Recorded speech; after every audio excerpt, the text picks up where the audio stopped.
For restringing a steel string acoustic guitar, you'll need space and adequate lighting to see what you're doing. You'll also need strings, wire cutters, and I'm going to use a string winder as well. Start by removing some of the old strings. I do 3 at a time, but it's fine to just do 1 or 2. Loosen the strings by winding in a clockwise direction.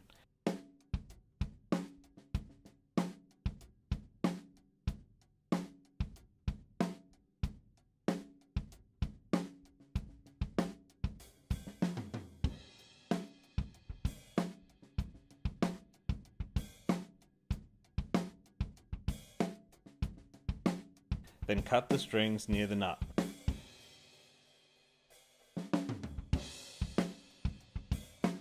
Carefully raise the pins out of the bridge, and if any are stuck, you may need to tap them from underneath. Do not just pull up at them from above, as you may break the pin or slip and mark the top of your guitar.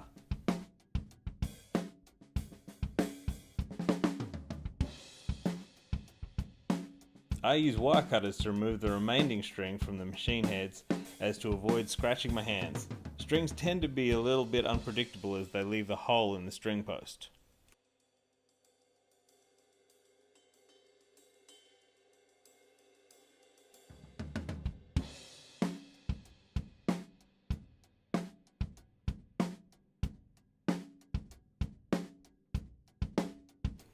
Unwind the low E string, and at the ball end of each string, create a gentle curve to help facilitate guiding the string into the correct position. Feed the string into the bridge with the string pin and gently pull up on the string while maintaining pressure down on the pin to ensure that the ball end has anchored inside the guitar.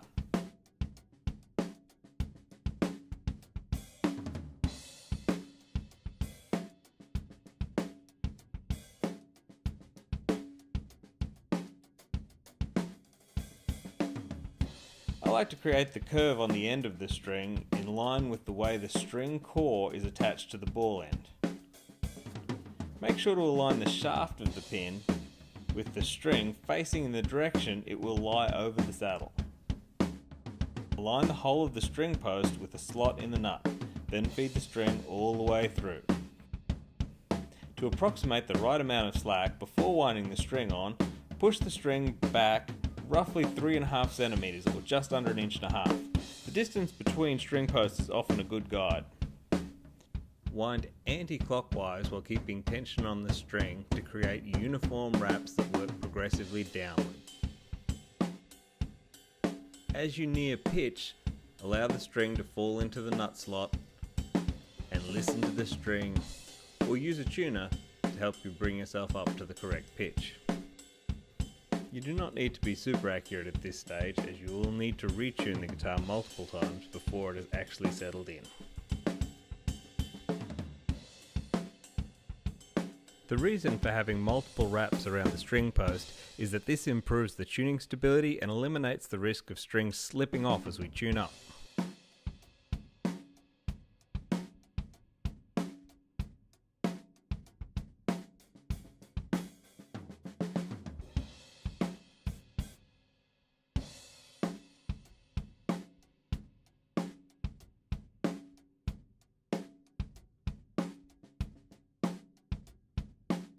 The string will be leaning up against one side of the hole that it protrudes in the string post. Bend the string on the same side so it creates a nice neat L-shaped hook to help anchor the string in place. Then, with your clippers, cut close to the post so you don't end up with a lot of excess string likely to look ugly and or scratch you when you're tuning.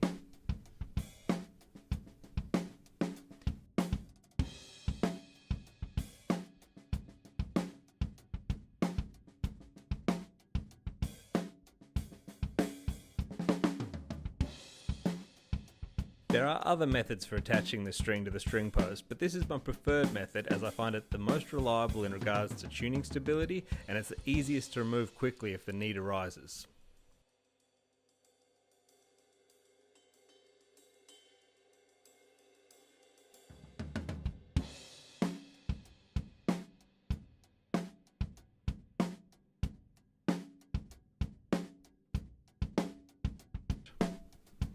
Now repeat this whole process for the remaining 3 strings.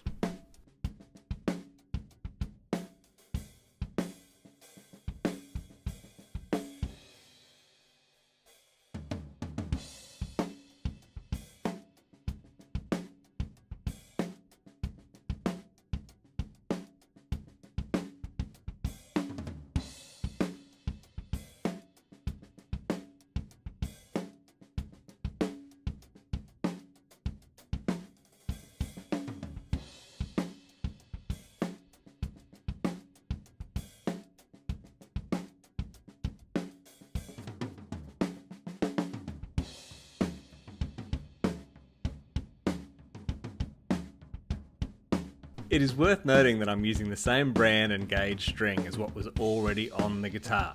We can talk more about brands and gauges of strings another time. If you're unsure what to get for your guitar, take it with you to your music store when you buy your new strings.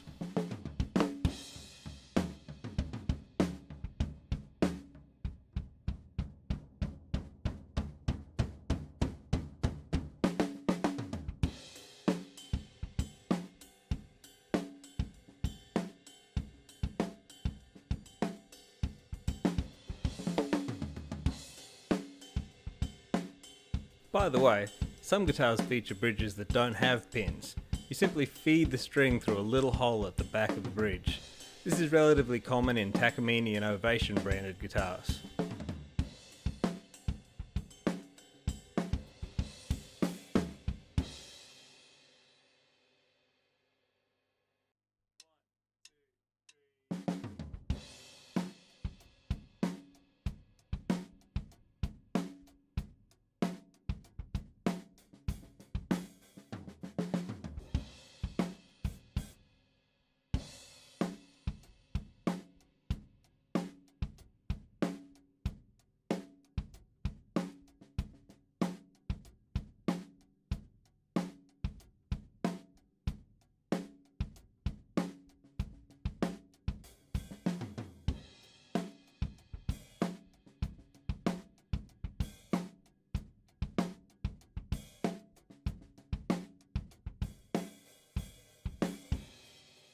The grip I use on the treble strings while they are still loose is different to the way I handle the bass strings, but the objective is still the same. I want enough tension that I can still create those neat uniform wraps working their way down the string post.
Once the stringing is complete, you can start the tuning and stretching in process. We'll talk more about this in another video.